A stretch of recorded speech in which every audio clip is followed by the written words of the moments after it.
राजगुरुनगरमधून बुधवारी बेपत्ता झालेल्या 2 चिमुकल्या मुलींचे मृतदेह आढळले आणि त्यामुळे एकच खळबळ माजली होती।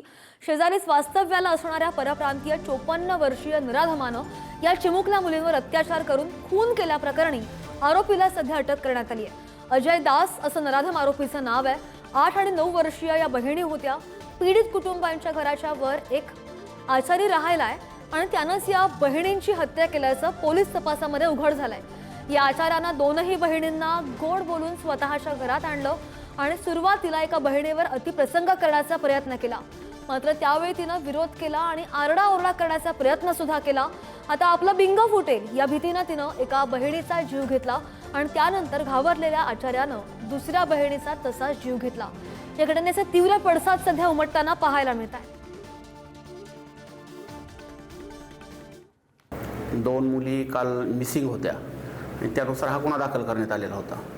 त्याच्यामध्ये अधिक तपास केला असता सदर मुलीच्या डेड बॉडी त्या ज्या घरी राहत होत्या त्या घराच्या वरती एक भाडेकरू राहत होते आणि त्याच्या एका टँकमध्ये टाकीमध्ये त्या आढळून आलेल्या होत्या। तपासामध्ये एक आरोपीचं नाव निष्पन्न झालेलं आहे।